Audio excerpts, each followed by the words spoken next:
Val buang a ring nun dairi chun som na ziak tu chante a methiu apa khatiang ring ma mi te ina kung fu a so nuwa khan val buang a ming chiat na chuan an khuwa kha ne hle ma se ring ma mi chung te khan lo fel e ma eng ma thu chia la lovin palai melan mulo kha lom hle turani dik tak chuan kha thil kha chuan val buang a po ati tom im ve tak zeta kholaya po kar khat vel zet a chuak ngam lo an bong patil chut lo kha an tal ta a san serna po langam lo hrim hrim ni lo sela chu amoni le viawang an ina atom sen lula anu zo ar tu yakang ruzia ma sela ani kholai mi tanangang chu rei tom thei hek lo le khatiang ring ma mi te na kung fu aso thakhat na chamalo thlen khan apa thing zai pu chuakin biak sai lo virun lambok apan le ta ma se chu tala chuan an tun ma thuwa wangin alo tlatlum to vak si lova alu hiat nuwa nuwa chungin nobs hetia put hole ngot ai chuan fun ni in lamai ro father ten lo ho to om si ti in nameng phadui mai ani chuan in hnuaya zuk daro irui kam nami tong le treu chuan i chak lo hleyang ti in alo kam khatlak phur zetin in hnuaya da in beng fai thuk thuk chungin na in ve theita khale val buang ngoi rengin inang che zu hi amol mola thokna an tia izu in mi zia hi chuan under metric ini ti a hriat ngoi ngoi poisa nei si lo hian thing zai le leilet bu zuwa i chantira i rui lai i chapo berzia bs chuan ron ti khum hlak hlak chungin zu chu aron pe ya ani la in eng ma soengam to heksu kiai suk sukin real no chu ala zum du ringot nubs ase me tur sun lu tal lo lo mo le enge motal se me lova in zong le mahar e mai aron ti zoi phan thua ka o mi ti dan hi hrewe ya kha khalai kho te a khan lam bak le mar chate hringa oma idu zok kha se me mai ro alo ti chum mak wal buanga tan huat ena enchi ni hek lo le kil khata thu ina lem vele ta pup pup mai ma serial no ni na alem zo meu chuan ameng zim le sun to ain ma an thu te kha chu ria om poina lang le to mi alo chuta in tharung lo zeta thovin bi e si te vur bom chu aba hong ta hey sun lu te chu in nga hi mar chate se me chu muya phuai nuai maya abuai thak ti in ku thol pui mai chuan a hum chuwa ka chibur chu la sui le in zuzuar zok te tonin nga ya van tlang du lo in zuar kan du em loi sui zuwa tal hi chuan zoram hi in to delila thatu NLUP la sem harbok sui ti in na phun zui nuwa nuwa alandan maya chuan alung chezonga athil in chu atholo chuan arol rindana buaina zonga chuak le enge yang le o wal buang hanza lo dan zia hi chu enga nge kan sun hlu le sa khai lak veringot azuman ne lo ber hi zak theilova zuzuar te min hanti khanglani ase me tur po ne lo thing ze zu in ni kha bs in naron ti khum vele ma se wal buang a chuan khik su pa in arui thei tho chuan a tok alo ti sam e thung afun ni na za ve vela in nuwa chuan hanbil bolok in ak deu thaka nu bs hi in hal thei ber mai i vok sa po tui bi kan ti tin email po a cheber kan khuwa hian mel chevuak hlum tur ti sela ke ai ni thi ma sa jok dayang ti in na pai chuak tuanga wal buang voi khat ma kan ina local to su mel chia te min hanti khanglani i zai thiam lo nen alo ti let ve mak ani wal buang ala lo diau du bi kheksu zai thiam lo po ni la nang ain ka mel tha barmani hoi chi komami an nen biak zudal alo ti let ram nubi e silain ngoi mai ta nge ti bi khek lo le kan khuwa thing zai khal ruzi ngai upa ber alo ti vele anin bakai le mai lavin wal buang azok chu an nam son ta nilo se zong kung fu a so le du mai theyani tin he tianga zuwa rui to hi chuan an kho bazar ko na kal hi alang tlat arem ro di changlo ma sela kal lo chuan a kim tlat lovani don't let me down ti hla chu an sa ve ngota ma sela athiam kha lo toina samai si azai ve lak lo to sia fai fuk rutin chui thang wala ti chuan a zom dai kon la chu alo re sia rem ro di te in lam han hoi chu in leng an om nual ni na ria eng po ni ro se karui tho tho tia pai khut khut sungin rem ruwa ti te kongka chu kik po kik lovina luta a ma sela awa han ti fu lo chai chai tak rem ruwa ti te na chuan an kho wai me ho rui hlo do dan tur rela committee an lo oma alo in lak rui na chu re effect na meng phim kok mai wal buang engei du pakhat chuan alo ti bul muta eng du lo ve kalo dak ve mai mai ti in nain hera hut wal buang loading te Tathara kan ko khanin uai me tengen angin ngolvei rui hlo ngai te pual camping kan nei to na nang hi alu tur top 10 zinga kan da che o halo ti wal buang chu abu ta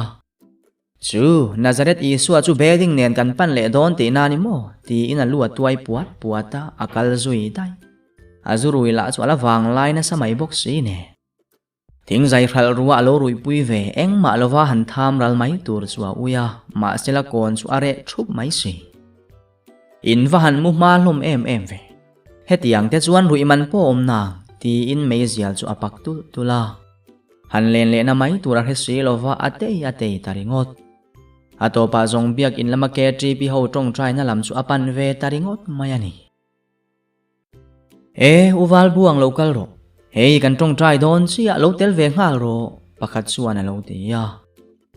wal buang hi ka tong trai ve ngai lo ke tri pi ho hian member a po min du lo kha karol na ka tel ve po in phal lo tharau bo ve phak lo ni na ringot du ho hi enga tan ma ka ti lo cheu ati ngal tun tu uwal buang chu tianga om lo ke tri pi in tu ma kan thar ngai lo ma sela karol nai om dan le nung chang khan nar jok che ani eng po ni se lo tong trai ve phot mai te tin pakhat chuan zai do zo kin na lo ti ve le a ma sela wal buanga a portul tul ke tri pi te chuan kutan thak du mai ring lo tin chu mai ba ka biakin hun chunga kut in thak kha rem lo bok ne atan buena siam na hun thatak kha ani tlat nang ni farisai than pon lam hnoi war ho kha va tong trai ro in tong trai na khan biakin chung po pel lek lovange tharau bo tele in beram te min vena tak takin nei lo kan tholom sia in du alo tile tun tu na eng po ni ro se uwal buang helai biakin kan hun thiang himania hetianga boina le bo ruak ti so sang zonga om tur hi ani ngai lo ve i tong trai ve du lo wani point helai huna hian lo om mai la ma sila a boina siam zonga kho sakha chu achi hau lovang ilo film kurdonia sk an naron ti sao ani wal buanga ma ni chawa thim hlau chi rang kre thei deuh chuwa oma nuam talo ka tong trai ngai lo de tin a lo in la pa ve lak lo to sia lo zu hong don sela azurui mut bo pui kha la ui si ma sela an tong trai line lo om don sela ram huai hwan local tak takang ti kha lau deuh ro box si ne hey nang ni ho hian ram huai ho min man tirin tumani mo ke ni miswal de tan biakin lu ve point phal lo ani suan enge mo in rong bol chan hi ni miten om ho ti in na tra tong le zuwa to idu chuan local vero tin kan som sia ma se ka tong try ngai lo ti tat pe ka ni kha ani suan local ve photte an ron ti ta ka chuan bu mu tin na zui lut ve ta ti chuan biakin chunga chuan thuin tong try thu pui te chuan han tho chhoda an ruai tu ber chuan ka wal buang tong try thu pui tho du te nei ve aron ti sau ahoi kwal ruk ruka aron ding chuak ve tamai hei ke ni ang duang te thu soina hun min pe hi kalome ka thalai pui ke ma anga sual kong zo mek te abikin kan thian ho chan moya arem bonga le zo te zara le than pui te ho tan ni sela ko khanin rui hlo ngai te pual camping an siama ka howa an lu ngei the nan dil te ang ni don tak thian pa hlup sapo ti tel ve te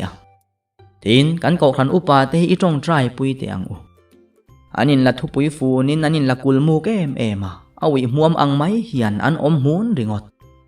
beram te tana chopek chu soilo an ma ani ngot po hi an om mai po hi an ui zo don aron ti zui nek arui lungpuam za khelo la chuan tong kam te la chu athiam ne ka chu ta an han tong trai rual ta chu le apur tok chawarui ti taka ain tong trai lum chhota midangan amen vek nuwa lam tuala bok khupin nala champual na samai atong trai thu cham tela ama lam sual thu pa choina renga om lova midang abi kin ke tri pi huai tu te dem na le upa te sel na du thu sam trong trai mang khong kha ni ringot lalpa kan ko han upa te tharau bo ai sum ve pathian ramalu tlem chi alaw ke ni beram bo te chumin mel riat lo kalpel mai maya kan sual rim nam man soi pe si kan ke tri pi huai tu te la hi tharau bo te tan ti ai chuan kan tho khom mangin hlim hlop program an siama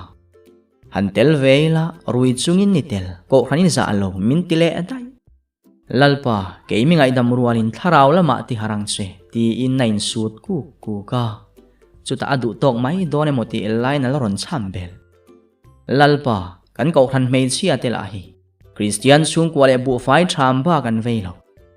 mani in chunga tang hian transela then om fa te sual na veilo vin an fa te sual na hi ve ro se chuta chuan Christian chung ko dik tak kan muam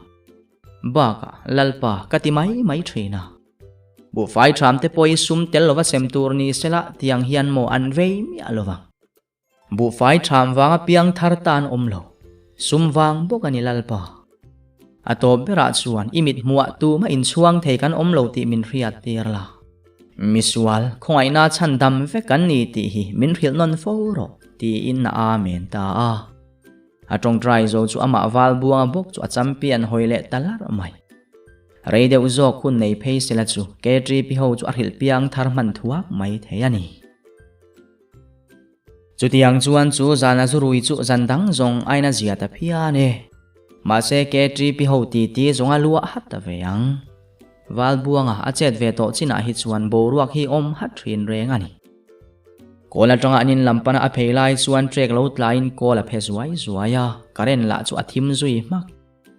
ani wal buanga rui po chu har ko kin alai tar chu tal pheze uzawin nakal hlok hloka ui chou ho la chu an lo bau ve reng bok nen a om manuam tamia alo azurui na lam ai ma chuan athim hlau nei na man na sa jok dai to atong trai ta ka wanga piang thar da thut nilovin a hlau lua ta wang chuan pathian hla chu asamar ta ut mai ke bum mangle misual hel mang thin tan po hian zakopa pathian ngei kha ka pathian ani si ati zo man chi atia na samang khengin tre ka lo tale a phuzuka tu manin mu chuang lovang ti in natlan ta phut an ina thleng chiang tia rualo surin na khum mapana in thak po in thak man lovin amuta hlun mai ti chuan le ko khanin rui hlo ngai te pual camping an siam hun chu alo thleng ta wai me te chuan khotlanga rui hlo ti thin ti an li suwa zinga wal buanga atel ve tlat wai men camping lu tura an som chu zalak na chang po helova lar na chi khata in ngai tlat to kaso ti hun lai ta lar chak na ra vina aman kha atha to lo rim apa in wal buang lut veang che ilu ta ilo piang thar vel hlavani chuan I motor bok an siam tirang alo ti ve bok ne camping lu tur chuan phur zet inain buat sai ve ta ni akumza zet camping alu to ain mu chuak si abok ma se reya dai ngai lova tin camping system le in mu chua hun te hi a rem ema kem chua mani chi somna siam tu ka voksan me don ti thlengin engkim ma hevek to abak zonga chuan dal le alu zinga me in tlaya alu le dalan me le thri dik tak chuan camper so ek rong hi ain ang pat mayani ma se tun tumero special camping ania camper su mi za pu an tling kher lo mai thei chu wangin an mes pa tui nai deu thut thei tlat chu tiang vel mai hisap chung chuan phur chatin bedding nen biakin lam chu apan ta ma sela awa thleng chu kem lut tura loi an lo la lo aming chu ama sabera awa zia tirin security te ho mu lo na lam camping dang po alo chua ruk fo na lam chu apan nga la dik tak chuan har film ker kura khovel thla hi atum tlat lovani tun tuma hi chuan engmar khal ru lo ma sela zuman te chu anei ve tlat BS run lambok chu panin nameng rum ngal ula kem lu zana buena han siam hian testimony ro pui du bi kin a hetlat pek nu BS khoi mo phone ni min lo pete tin poisa chu a the thla thaka nu BS sila lo phakar tareng reng wal buang zumana to to kem lu turtan phei chu na to zual be hoi cheng som nga lo lak bel ro alo ti tlat ma se chung mai maya wal buanga abuai phalova Farstar pen per chuain kha som nga chu lo man mo deuh te arui turang an rui effect to hi alo ti puam ve tral phun te ni nen chuan do kan kilin na tep chak chaka nubies izu hi achuan hun mainin chuang ani mo kapum hian a khelutuk ka kwa thalo le don ani hi ka pian tharma ka thi avai chuan ka tharau mo in phurang ti na tlak zui pu wal buang i han nin om zo zai tak ka zui hi lo le mi lo vin in mi lo ma la a khalna kan buai lo izu ina pianga phun le an atana min mang si hi kaning lutuk ti in nubies alo ang ve lak lak nie ka lo in to pi tang ka pian thar san dai don chu ka testimony ka soyanga chuta chuan mo in ju dal zia hlir ka soyang ti in na bulu lu ka a that chu ki an tan don to han kalwat mai te nang aya piang thar dale jing hi tu man omlo ti in na lo kap let vele sak ka kal khopang khing wai me diu ti ho ne na hian ka hek don khop che ma na ta to tun thlengin kem lu don a piang in zu rei tin san sia ti in wal buang chu achua ka rilo te kal nuwa chuan lo dak let lein atop na tan ka pian tharma ka haule man tak lo chein biak zu dal aron ti le ram kalbuluk lukin biak in lamma pana kem lu dan lo omnual to ringina por chhawngang mai ma se security te atanga buena siam nga le ro atum bik lo achan chu palian pui pui kha an tam sia a hne mi alowang a zai ro chu a zai por ngang mai Samri la tlai tleng moi no rai ati trial chhona samaya khai wal buang hei khuwa thim chu to mai ania lo lut mai te sarmon an tan to don kemilu zin to te lul nen enga nge moi lo rui le thin ni chalte chuan lo te ya kan ke tri pi mi thiang him sual kai lo te ni mo in lo ni ke ni sual rim namin lo hria ni mo kan lut chawange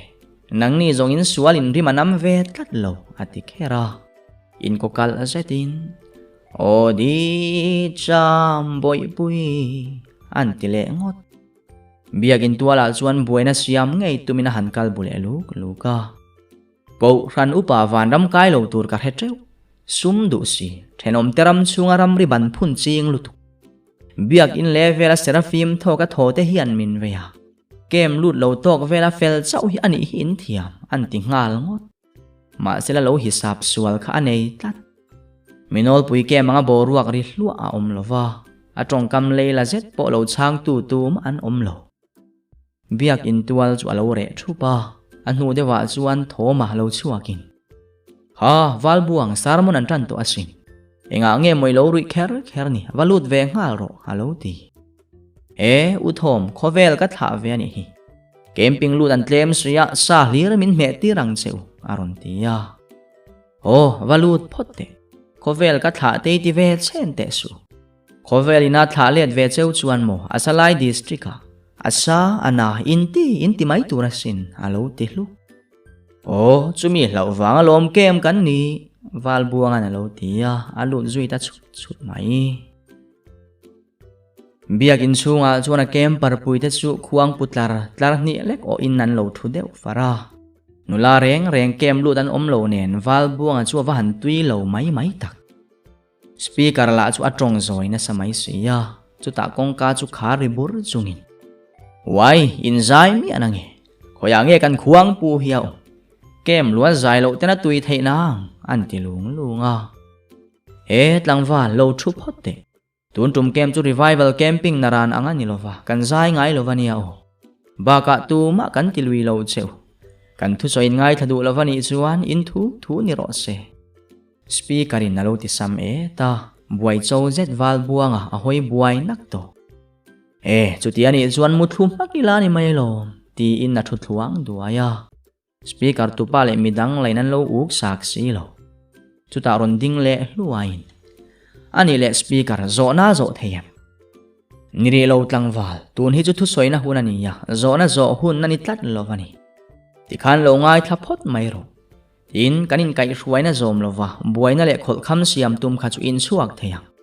security te po khan lo dang mi asu speaker chuana ti wal buang po naw pian tha ang mai na thu ching le ta duara dik tak chuan kem na tang no chuan ni chu a hlau lutuk piang thar tak tak lo ma sela motor siam na atana pian thar der kha atul tlat baka kem atanga an no chuan nak tu ka tangin fe kha ni le mai do na chu wangin thu oi takina om ve mai tu rani anu dewa phei chuan amun nar zui ku mai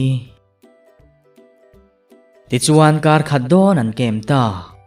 inrin tu ka chuan vok samom hlap eizovin camping an chuak don ta ani nang mani ina tangin he in pian tharna bul hi in tananga in sual na wang lungai tap theinin chung te ma sual thu pha in soyang chung in khom po in nge turani ti in camping chuan chuak ta ani wal buang po tumdang ang lovina zoi rai mai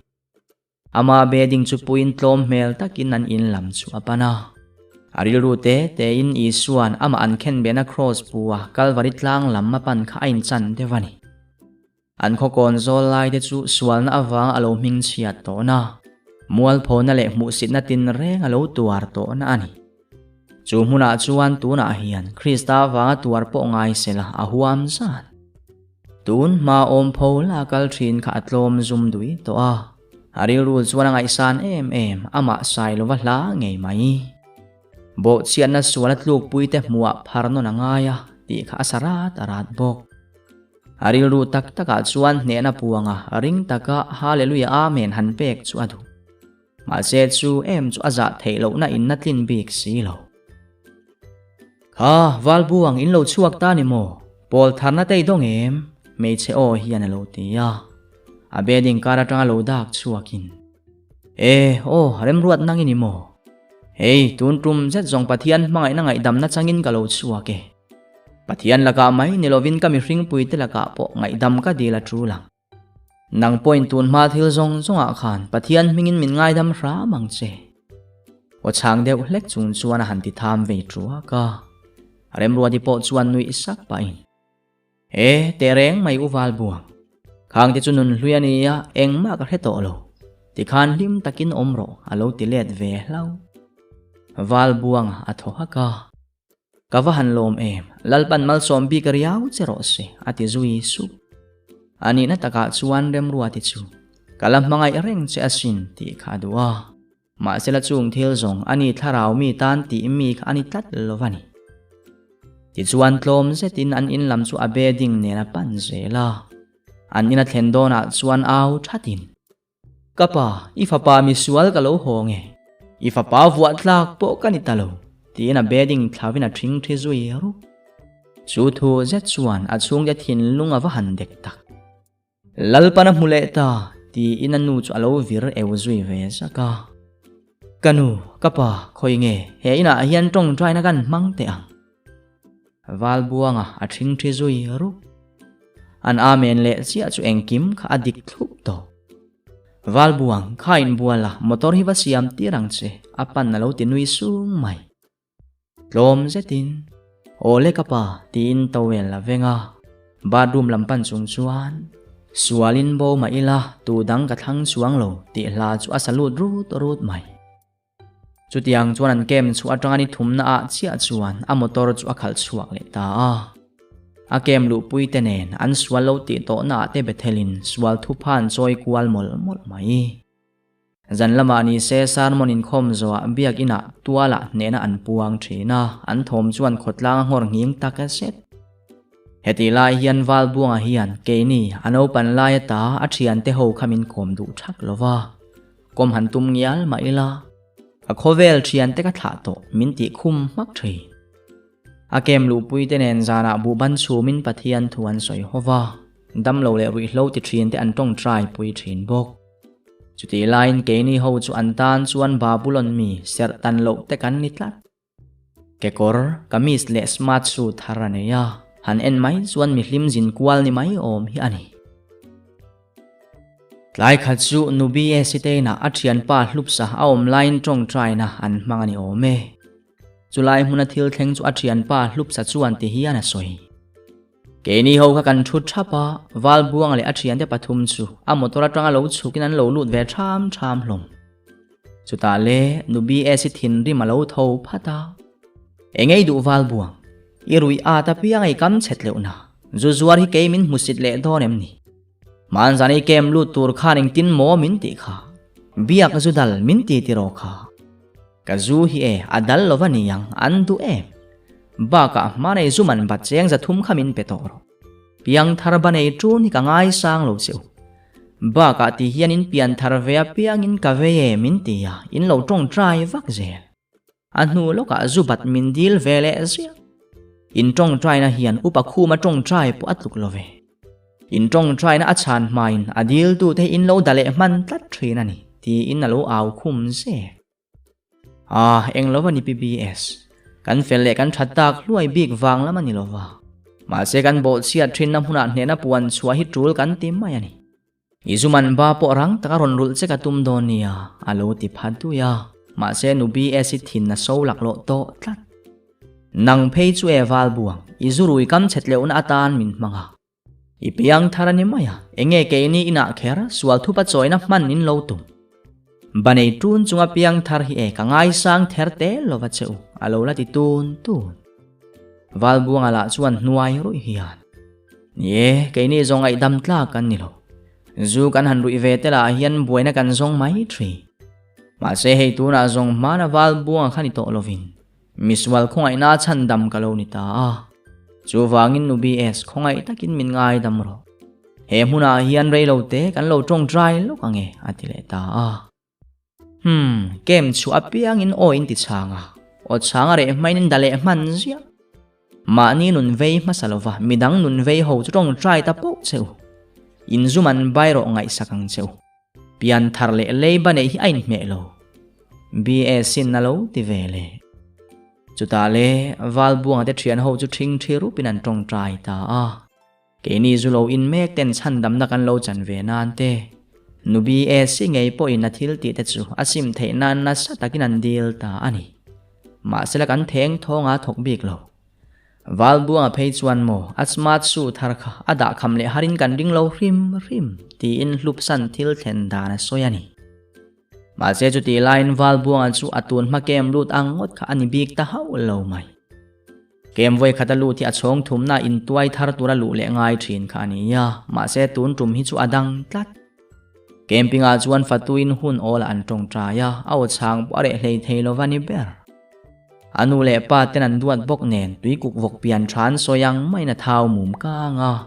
ama la chu amom ve hlup bok nen ama to ka ano ve biang mai amotore chu camping mamo apiang lamna atana chopa chutiang taka in pumpek ta chu atlana in mi point an humitak chho ve zel speaker le team hote choya an som nuwa phei chuan tlan na takani to kem voi ni nan chuwa nuwa phei chuan camper so tong trai pol leader an ruata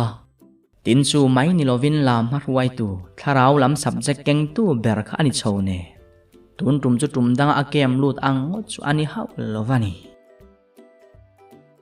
chutiang taka wal buanga nu na lo tak chho tak nuwa chuan ko khan le achung te mai ni lo speaker le team te po an lom tak zeta ama wal buang hi an rong bol na harna keng tu tak ni inan hretla tani tum kha chuin khom ban tong tai zowa speaker chuan wal buang kan rian lama lo leng koi sok ta che ti in han soma chuta chuan wal buang ti sana dan chu lo che sokina han hoi deu lara apia lama chuan a thian hlui te zo te ya en kola le rembonga te hoin an lo mel lai tak kha ani tlat kalo kalange atiring lau mai remruati poina lo mel aral ni na ria tuna chuan pathian in malla somin a choi sang ve tan to don ni ngei turani ti chuan speaker room chu athleng ta in ngai tlom mel sethin eng thil nge ni ta a han ti nu hei wal buang eng ma zep mi ani lova kan dong bol na kan zo mai to don chu wangin kan omlo nuwa tharau thiang hlim mei cherlo chi tura tan kan hual che ani itun ma chanchin te kan lo hewe nual ne nang ma tharau thiang hlim hum him na atan le ilo huai sensual deu theinan nak tu zan chu testimony lo soi ta che alo ti tamaya chu thu han phreje chu wal buanga mel chu lo eng so kina riat thei hetiang hun be sei hian lo mole thei top chua alo aw ngek ni aw chang re ma soi ngei alo in be sei ya o chang tham deuh triak chunga testimony han soi kha aro pui riau ni ina hetlat Chu tiang alo be se ru reng a be se lan ngam chi a se lo la ya speaker ina han som tamai chu ava han lom tak ma se ti lan hlau ru tak chung sin ke ve te mai ka mual pho khwa se mai long mo le ma se sual wang pualo mual pho to hi Krista wang chuan aro puina atan atu le kan mual pho mai ani yang chu a han ti ya tong kam te ava han thiam tak tuna hian testimony a soile ani chuan avoili soina tur chi ani khai ama mual pho pui ngam te hi alom pathian ina du zam lo la thadewin lo in buat sayang che ti in nanin then le ta ani ti chuan lom tak chungin wal buanga po chu akal bohut muta tumdanga chuan ko khana testimony soedil thin kha ani tuna chuan amana dil po ni lovin speaker ngeina som tlat pathian hian tar lan le mal som ve tak tak tum to ni anga ya rem ruati le ring mami ama du lawa nol tu temit muwa ne na puan chu angak lel tak kan set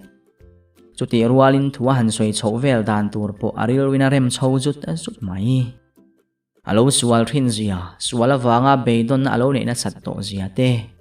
ama nun na ngei po alut zo to lo thu te chu soya alung kuai theyang bera chu tiang din huna tanga pathian in nami tele ko khan kal tlanga achan chua dan chu soya tum ta ani amutna chuan in leton thuk in nain ngai tua thlan deuh phunga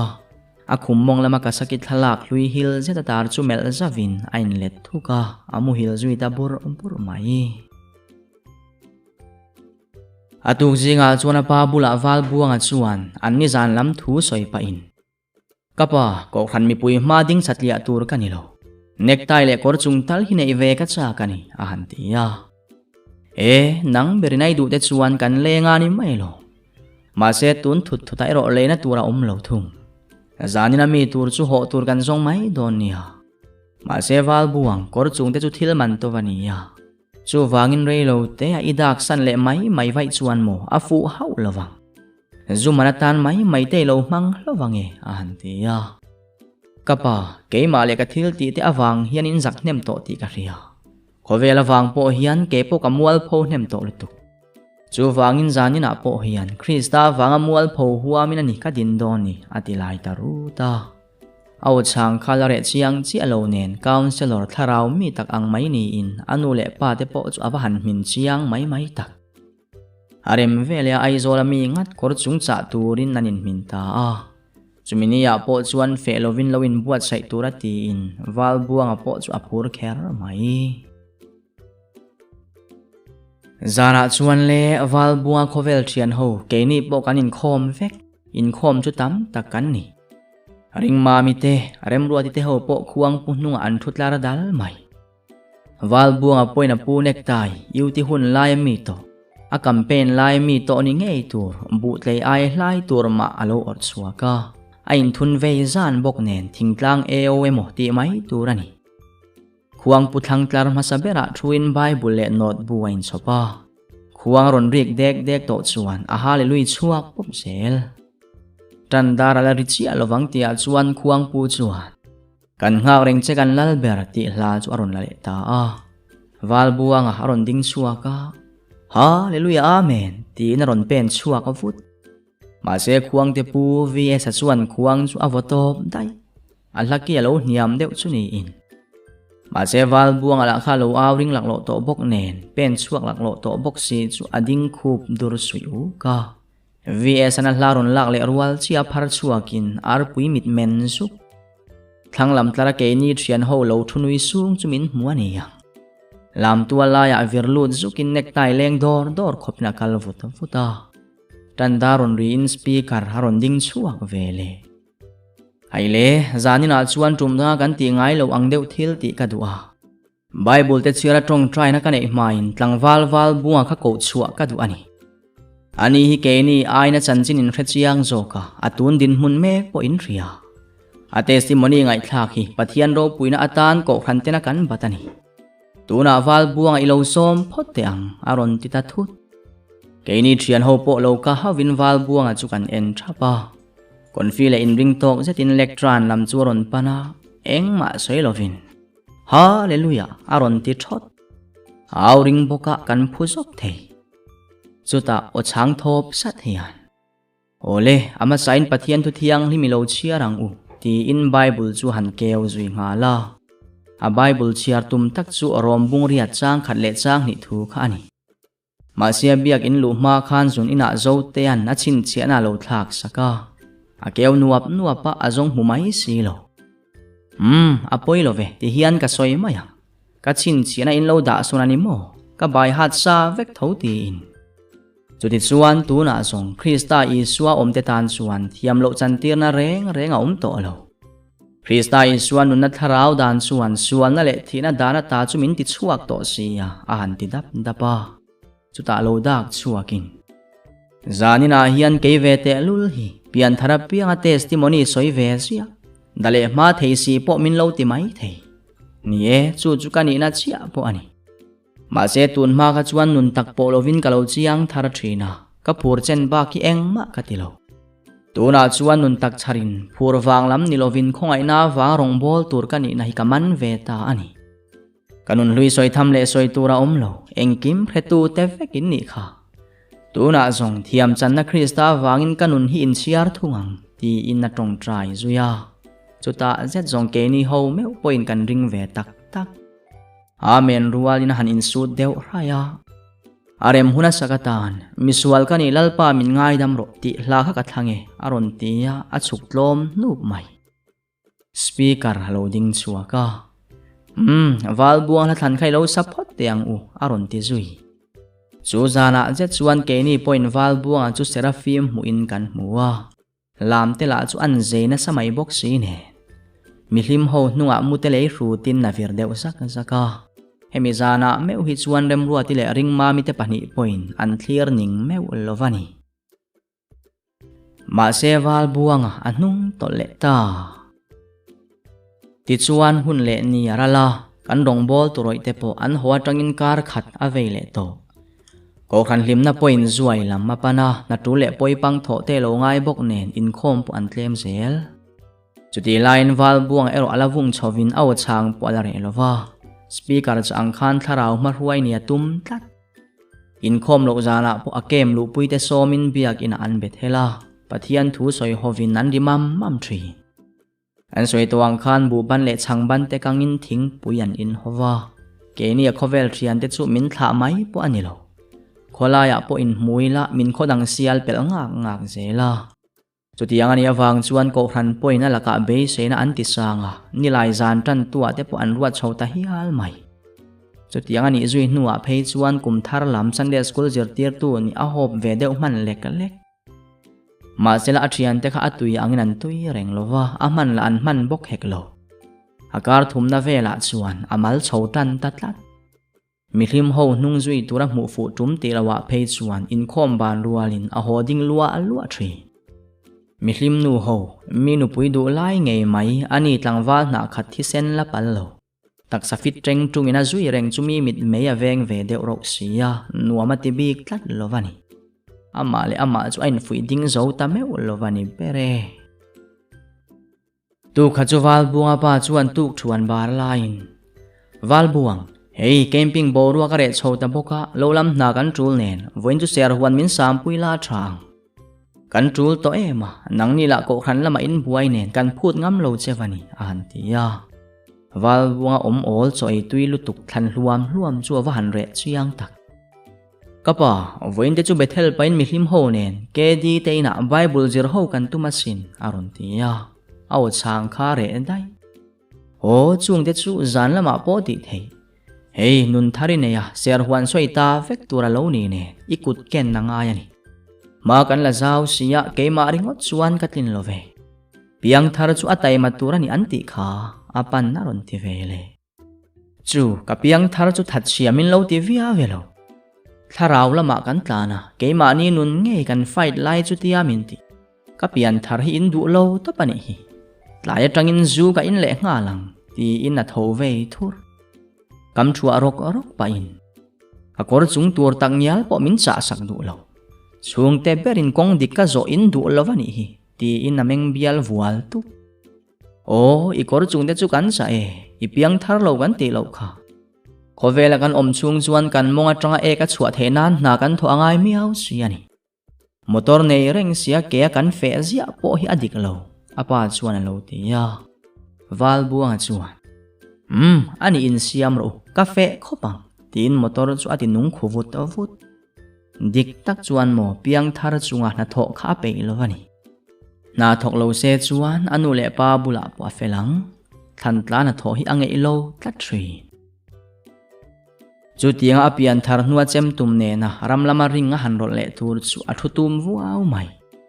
a melan dan chu khoi hli tur ang mai ani anu le pa de chu a motor siam thata chuan vok phurin na tlan pui vu ka kong koya de chuan kat lova tlan liam dai mai ril ruk thut thut khaiwal buang khal phim khur deute khati vut lo khan tlan ro aron ti meng fu ma se hre om point na om lo dik tak chuan om no che ka atharau mi na manga rem ruwa ti emo ring mami emo chai thluk le nge kha lo in be sei ve khani ma se tu na zong ni sen sa nuaya than tla hluwa min ni ma sam le don chuania school te kha local tra sela tu na zong cher vir thaya athu nge ya belan medrianga zote ang deu pi on atir kwal mai tu ma se chung thil te zong lobul sipai tan dream mai ani dream hi chu dream ani ya lo tling lo ma sela athiang tlat tin sipaya tal tana tum lo kha in chir tana sipaya te tang ni sela biak zudali zumante ababik mi alovang chuti line apian ro asipai pian lo rim ke zung pui chi kru tina ke zung la ya piralwa abob aina nung zanga sei zok ma tin chu mai ni lovina ngong le alu hi ain thun zom ma mel bi ka se phung ang deuh ni in ring nga nei lovani ber thama chuan ngui lupin chem mata ta pian thar lim lai tharau tlan po phallo kor chung ni sela in cha du lo ti na chuwa ka vut an ma ba ka chuan va bung chutin avai zoi nal nge mai ma sela avani khat fe mai maya wangin wal buang ero adamai biklo zanlama po ke tri pihla zerna ala tel ve tlat ma sela aphun chiar chhotan ta thung ke tri pi tela hi member in mang thar de tan in nel om lo lutuk min mel hreka in phun zui sep mai ti evel chu asoi chhotana chu mai ani lo heng la zir le eng mo program a phur viau si tharau bo de tana in seng so pe le si lo anwam chin le langsar china ngot rongi bol lowang u ti zong na soi ta fuka chu mai chu du tok hek su ko hanin rong bol tu tur chan vowan ruat thara a minga lang lo zui nen aso kho ka wa han na tak angam tlak le tlem athu nuaya lo da sa de chu ko in phun chiara atlak tan ta ko khan po hian pathian mi le atana in pe mi ain tholom tho tam hi rong bol tu an ruata ke ni ho chun hatlanga bak min du lo in khomatan te min duwa ro re le alang sar lai chan vo chel turatan chuan hausa ka ngai kan tan hian ko khana hmun om ve tak lo ati ta muara chumia chin chu chonu in khom ain mut athang tan ta in khom po hi ani ber lo ve in khom lo hian sual ka ti pha lo tia in thiam chopin ko boy bului zet chu achiar le tan ta tin chu mai ni lovin zara po in khela om chuan in khom lo aching chhotan ta apa tena in khom ro anti la in upa zuala te ho thu soi ro zet angai bak soi tur khelo te thu soin min som lo mudona bible ka chiara ka tong trai zia tho ti na lo chang dai zel chu tianga thakhan don zet a om nuwa chuana te chuak vele ta in khom la mero a hoi ta lo ni turani walbuang iware ve tia ke tri bi ruai tu tena an so po in nia tun lai chu ka taksa chaw dewa lo mole alo ti sam e ta sa ser ina thuin ko khan sel chu an na ber kha ani le to tongkam la thiam sia ama ber chuana testimony te chu fiam thu na na mangin ke tri pi tru wanti kon thu pol ti tin nar kai tu ber ani chhole ta der mai zan khatchule tluang palian le zote te ho nen anin mufu ta hlau kha zote khoi angen kaldon alo ti phatu ya walbuang chu in khom na nge tin zote na lo chang len ve wat ka pe ta lo mai khoi angen kaldon alo ti le zote le tluang palian chu in mel rulin nan nui dun suka walbuang local te tluang palian hian chuan tura nei niom takani dam tui khura chuan kan tum local vero aron ti su val buanga akiai suka achi don emmi ka in le phange alo ti khomoi ve kal lovero tum bau lo ho lu tuk local ro tu manan khedon lo tluang paliana na lo ti vele val buanga chu khisukin nameng hnuai ruya azui vele ta duan mai across pu chu dam tui khura athau mai don emni zu chu chuangin na ho thangang maya zote chuan tes nan tin mei chu aliau alle phat thrin chuta han tep deuh le chaka ava han sial e hemi ai tui hi chu awang utang tin wal buanga mel aral luang paliana la chuan mei vil pa ina lorem rile khul zel si wal buanga chuan engma soi lovina chil chu alorem ri khul zote la chuan pedu chia si lovina bula lem deuh seka mengphi deuh riai to ina khule khak thri atopa chuan wal buanga insum theina inna tlin talo nge ni athian pa zote a ti a ko ngar chu zote ti po ko lovin pa zo khoi mono khat vel tur chi ka lo lem ve chin rui khopero chuan ka in du lo a han ti ya zote a akiai suka no khat chu aron pe ve mai wal buanga chuan zo zial chu pakling vu tin zu chu amela engdang soi to lovina tlak ri khul across pu chu dam tui khura athauta akala chuan zu tuina ladang lam si lova atep chupa kan bi esi zu ai ngo chuan man hla e ati zui su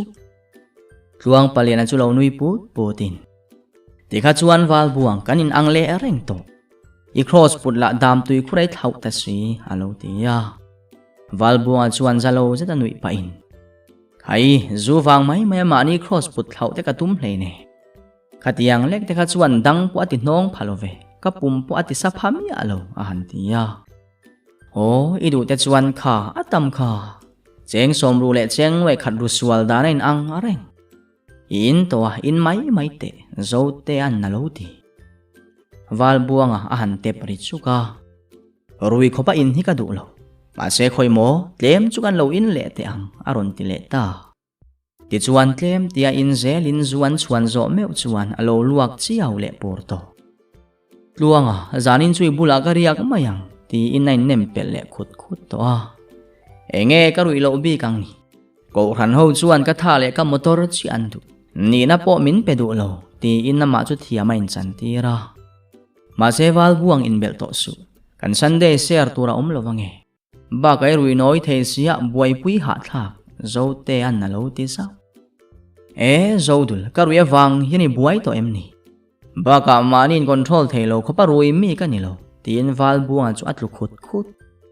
ti te u kan zu le achuan kha thu rui la I hong te ang u tluang palianan na lo te ya pai khut in an ho zui ta wal buang ero akal hlei thei to lo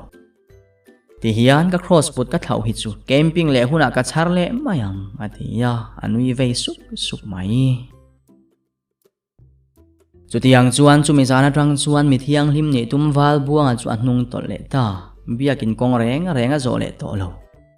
akor chung nei fel ma adatam mai ro nakin zela poi ala ti khopang le a khovel thian tenen chuan khovel laman tlana alanga paul tu ke ro in nala in ngam bik chuang lo atluak chu mang ranin zo te le tluang paliana akop chota a che me tur tumin zan tina kai le hle to kholaya em chuan la au lung lo ma sela athian te bula chuan apor atanga ipian thar hiani hanti hluaya I dai re le si lo wal buang piang thar chu thil re lo te soina nan man kha lupsana hanti chuan nui vor chungin ve mai cheu hiano nangni hian biak in lectrana testimony soi to emni la ten thlang to in tran na hun ten mang to em ke chuan ka kalpel vek to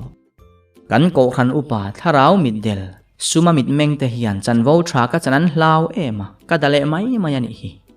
ba ka kem te su lu zel tur choya tui du em mai alo ti san mia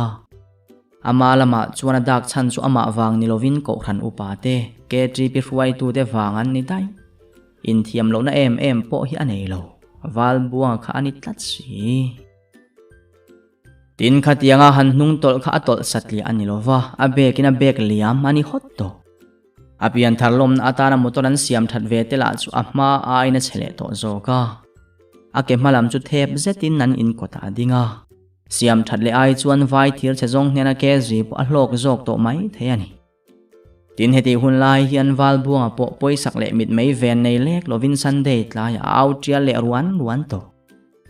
pathian ni zan kha chu in khom kal lai tak hian biak in konga lo dingin ko khan upa ho mani beram te so po pek tum lo tholom khon le lan sarna tur chia ti pe ho alo ti pi pa tun tumarui hi chu lung che zong ina thok tlat wal buanga chu iwan dale ma si ve upa pakhat suan alo ti ya wal buanga la lo duai lo na sa ke ni chu kan sual rim hi anama kan thluak a fanin kan rilung lunga kan langsar mai ani nang ni ko khan upa in ti ho hi sual rim nei lo ma se ke mani yang thua poi sak nei chuang lovin ni inin thuam na le ni nai na vong za chewa in sual rim anam ve lo mai ani kha alo ti le trep mai za le ivel kha nei lo bok ne na cham dik fu nge ni chu upa po chu then hul hukin biak in lampanin nakal zui ve le ta wal buang khatin ko khan upa te an cha ngai lo ba ka ai upa te an ni kha local ro lengang tin zara ten an lo aw lau khoya nge kalinti khoi mo min lo so ve te no ni ve le mila chu kan wam tok vi awa zo dula zumin pe ki adal de nge ni ka in tam te lul ne ka rui lo mai ani lo tui puarin ka puar an ti ya awan makeo rui du te chuan sum te nei ve de tu local ro buaina siam mi aswang che than puyan na lo ti vele buaina siam ti vel te chu mo lai ti to tampo ka in lowang ti in na zui ve ta ma se bi e si te run lam a thian te chuan an pan tlat chu mi te in kher chu kalawa han re tak a thlona in na tur phei ni lo sela chu kal lo adu hial mai thei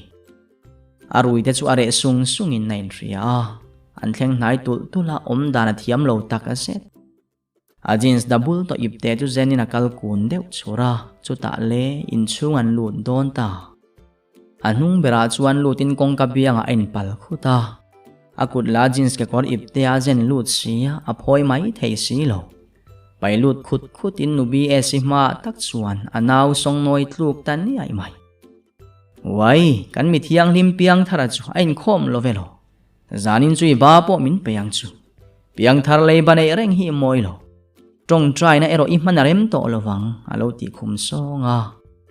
wal buanga chuana ku chun wai nok ina hanin beng fai thuka tlom thei patlom in nubi e si chu han nui tlon le ri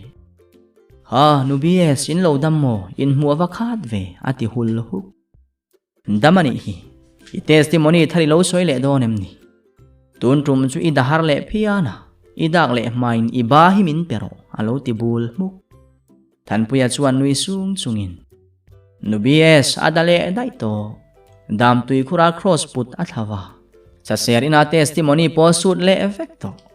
kha akham lovin min lo zui ani kha aron tia zara nui hu khoimo phun thum chu alo ti ve animo walbuanga chui wa han dai rei lo ve mole iba khamin pe thobang che ti in zu chu apeta tuna chuan walbuanga chu adale naran po ni lovin ba siruna tlom duin zualem rile khul to azia chua mai lo na ne ro ain thunun na sangang maya chumi zana chuan thian te azara rui ne pin akal zung zui tur mai zing khachu walbuanga pa chuan walbuanga zing tho chu melin walbuang zing tui tangyal poi choi pe silo sipaya azuin tlar vero atita walbuanga fe pe lo phur zong takani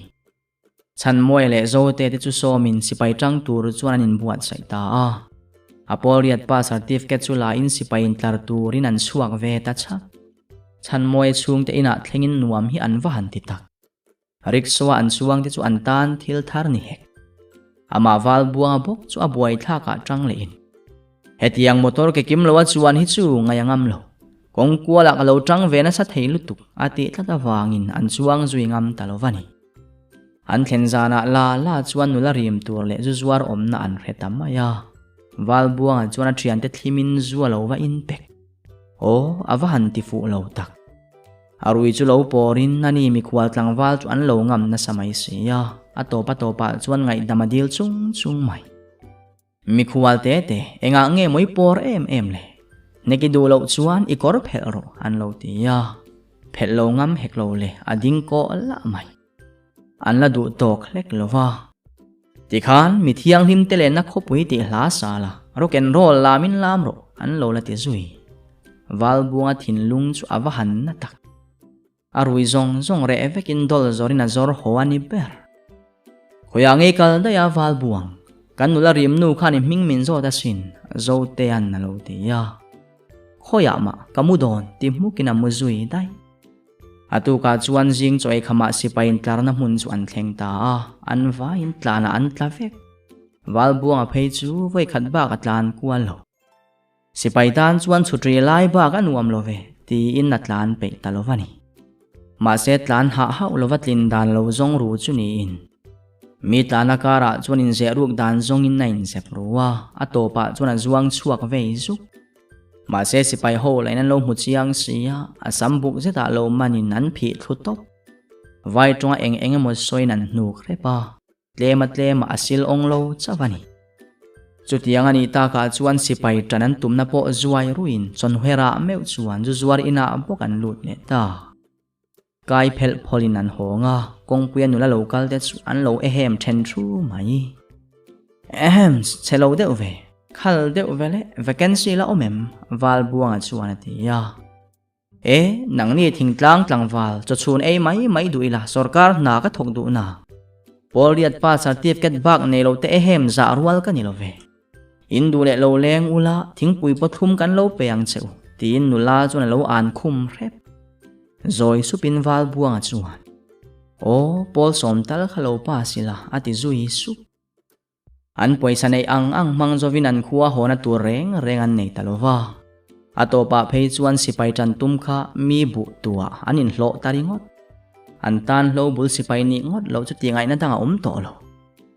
poilo ka driving license ka riniwanga motor khal tur ka zongang beidong zetin wal buanga chuan atia an thlenin pa chuan vin zetin ho mai ro wal buang molu tu khi at na ani alo ti khum le ngal wal buang ala chuan thlen in par riat lo tok velin he khuwa hian ni rei ka cham lowang ai zola nge ke hian kala phurang che ati zoi su eng thil tak chu ti le don ni yang mo in lo thlir zel phot te ang tun tu matan chuan du tok le photang mutui mang tha vek ule